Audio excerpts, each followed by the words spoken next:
I'll leave my floor to a traveler and social media influencer. He'll be talking about traveler, and it will be our pleasure to hear his insights about it. Please welcome Muhammad Al-Salini.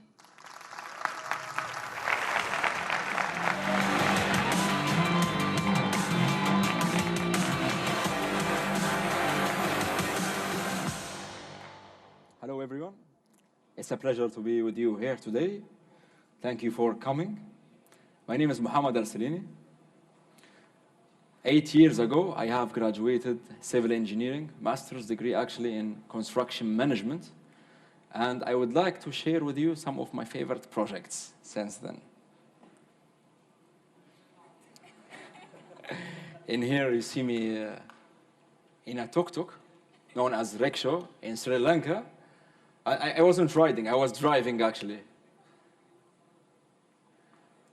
Here I was taking a break from a project in Mexico. As a civil engineer, you have to keep in style sometimes, you know. And this is, of course, not child labor. They're just visiting the construction site. In here, I am with my colleagues, fellow civil engineers in Nepal. On this one, it was in one of my favorite projects, countries. It was Uzbekistan. In here, another construction project in Mauritania. Sometimes you have some visitors on the field. So I'm gonna tell you a secret. I actually have shifted my career path from civil engineering. I really love it, I like it. This is why I did it in the first place. But then I realized that I have another passion, which is travel. I wanted to discover the world and to share my experiences with the people who are willing to watch these videos which I am making. So I started a YouTube channel named Rahalista. And I did not know that I will reach to the point that I will have around 4 million subscribers across the social media platforms. It's very overwhelming for me, but in the same time, it's a blessing. And it's not just me. There's a lot of other travel content creators sharing their experiences, especially the ones that are creating meaningful content.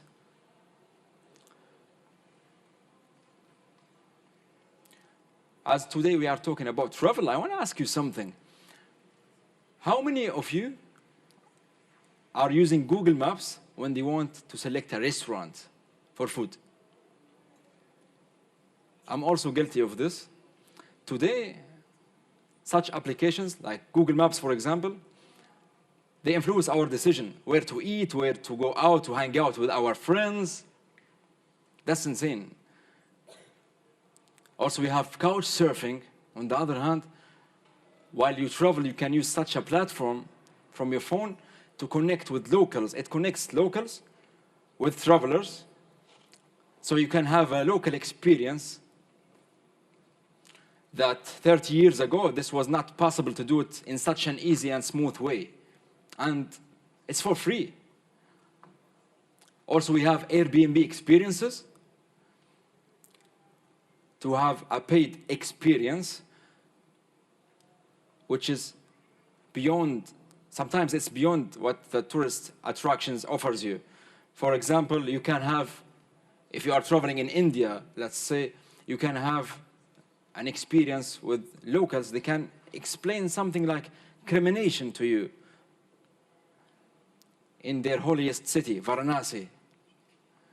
Or if you are in Italy, you can have a local Italian person that can teach you in their home how to make the best Italian pasta in Napoli, for example.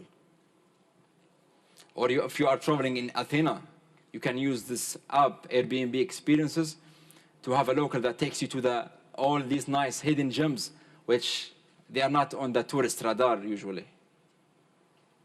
There are a lot of applications like those and more that influence our decisions right now.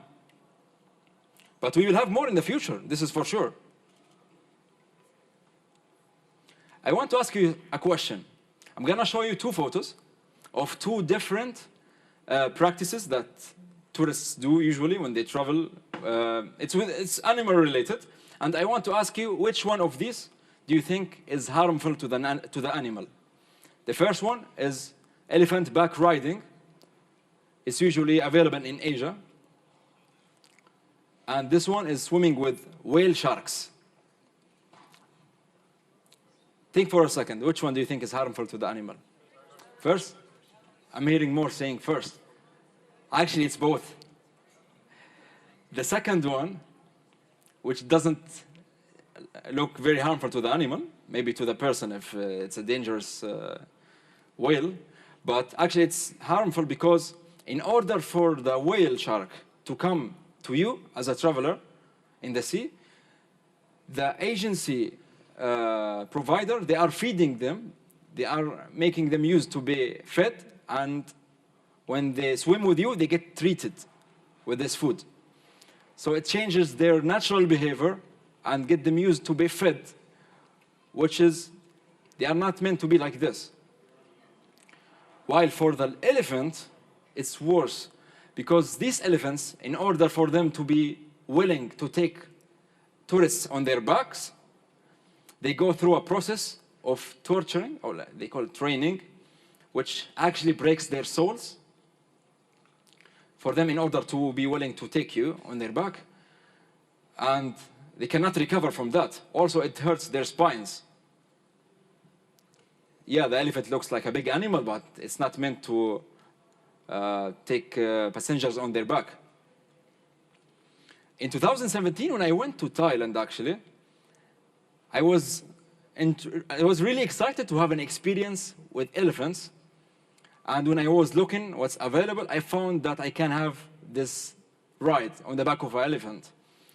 But when I was hanging out in a hostel, I was having this discussion with other travelers, and they told me about how harmful it is. So I was like, wow, no, I'm definitely not doing this. Then I found something else different, which you can do, which is to go to a sanctuary where they have those elephants. Mostly they are rescued, and you can feed them their actual food, and you can have mud bath with them. They really enjoy it. And then you can swim with them in the river. That was amazing. There's a lot of controversial travel experiences available around the world. But with time, people are starting to be more conscious about it, especially with those travelers who are raising awareness about this, either by making posts on their blogs, or by making videos, or by posting on Facebook groups. Some of them are doing this simply by socializing in those hostels.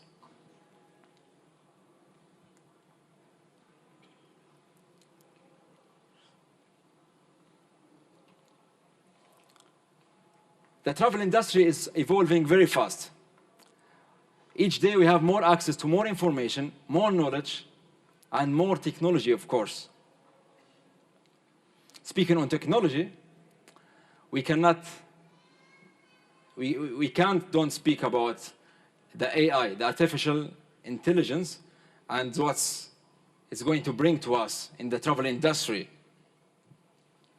Of course, it's still in its early stages, but definitely for sure we can say that it's going to influence the travel decisions. This is one of the potential impacts that it's going to have. It's already happening, by the way.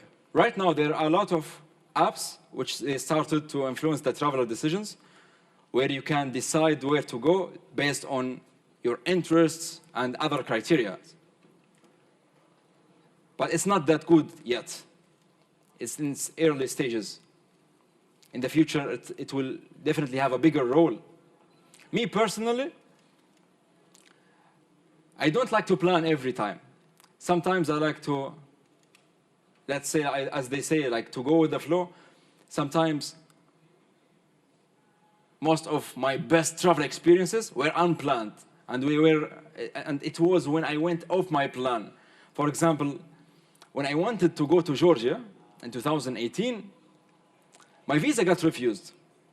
And I really wanted to travel, so I was looking for the next other option, and I found, okay, I found a flight to Ethiopia. It was soon, so I went on that flight to Ethiopia, and it was my best experience ever in that year, which was totally unplanned. But definitely, also with the future, with AI, I'm sure that this knowledge will be amazing. We will have a lot more things on our plate. I mean, imagine when you are planning your trip and you have, let's say, 1 month per year as a vacation. This time, I mean, with this short time that you have, you can have more efficient program just because of an application that you have it on your phone that can give you customized itineraries for you, for your taste, for the time constraint you have, and it's up to date. It's actually up to date with what's going on in these countries, specifically made for you, depending on what are you interested in and on your budget also. Speaking on budget, how many of you did notice that after COVID, the travel prices has increased? It increased like crazy. Everything has increased, the services and the accommodation increased more also. Which increased the most was the flights. Yesterday I was having a discussion with a fellow speaker, and she's from the US. She told me that some flights right now, like in the US, it cost $900, $1,000 within the US from one city to another, $1,000.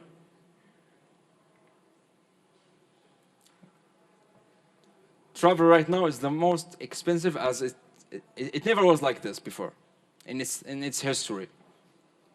Which means, unfortunately, this is theoretical, of course, we still don't know, but it might affect, it will make people travel less, unfortunately. But in the same time, it will make people travel differently. People will consider to travel more in a different way. Maybe backpacking style. It will be more popular, which is good. It will allow people to live different experiences, not as much as a tourist, but maybe as a local sometimes. But in the future, I see it to continue that travel influencers will continue as we notice right now, to influence people's decision. The social media will still be very important. I mean, when you see such a photo, how can you resist going to Amalfi Coast and have this brunch? Or in Cappadocia, all of us saw these kind of pictures in Cappadocia with the beautiful sunrise. I think it will continue to influence our travel decisions. But the more important thing is those who are creating content, which is also deep, not just about the destinations, but about culture, about how different people are in different parts of the world, how diverse are we? Because